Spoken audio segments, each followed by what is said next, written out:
It wasn't too long ago that Marvel TV had a huge division consisting of many projects. From Agents of S.H.I.E.L.D. that started all of it, to Daredevil, Jessica Jones, The Punisher, all being on Netflix, to Hulu having the likes of The Runaways, Hellstrom, Ghost Rider in development, Cloak and Dagger already existing, and many more that were in development. Then it all stopped. Now the people behind Hulu tease a working partnership with Marvel Studios and potentially projects coming to the service. So I think most of you by now know that Hulu was being positioned as the next big outlet for Marvel TV. After the whole Netflix thing and everything ended up being canceled and the rights starting to slowly revert, Marvel TV and Marvel Entertainment set their sights on Hulu because that's Disney owned, or Disney majority owned at the time. And they were going to be producing many new series, starting with the likes of Hellstrom, Ghost Rider, Runaways was already going on there, Cloak and Dagger was looking to jump on there, and there was rumored to be about 8 to 10 new projects in development, including Man-Thing, Werewolf by Night, and Blade. Then it was all scrapped.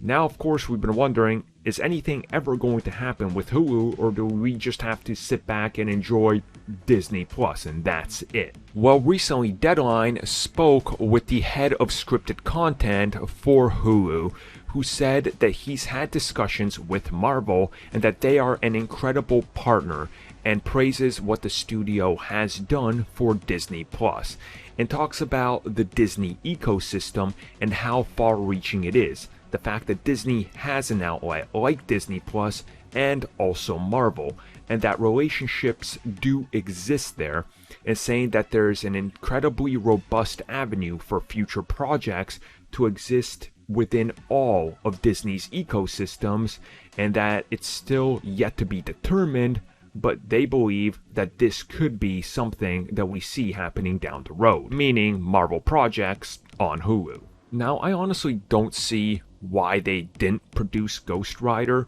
Like, that would have been a great additional piece, especially if they could have just delayed production a little bit more, maybe give it a little bit of a higher budget. I think it could have worked. I don't see why you can't bring back some of the Netflix characters on Hulu.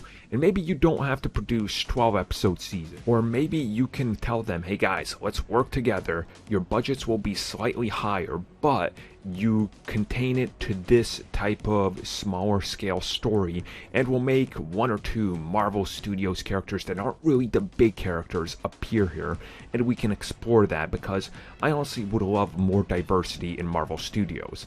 I personally miss Cloak and Dagger because I loved that show because it was so different and it told us a different little pocket of the Marvel Universe. Runaways still remains one of my absolute favorite live-action Marvel things that they've ever done, and I also love the Runaways comics. I miss that type of content. Yes, I love everything we have on Disney Plus, but wouldn't it be great if we had more? Specifically, more content that explores some of the other sides of the Marvel Universe, some more grounded things that don't necessarily have to contribute to everything, because characters like Cloak and Dagger can just exist in that world and react to what's happening while also having their own stories, which is what many of us actually liked about the Netflix approach.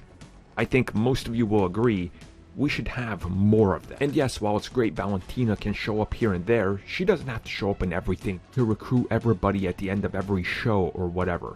You can just exist in that smaller world. Like, I don't see why they can't just give us a Ghost Rider on Hulu with a slightly higher budget and tie it in with everything, and then have your Blade show up there, or a Moon Knight show up there for 1 episode. I mean, there's all the possibilities there, and you can also go way darker.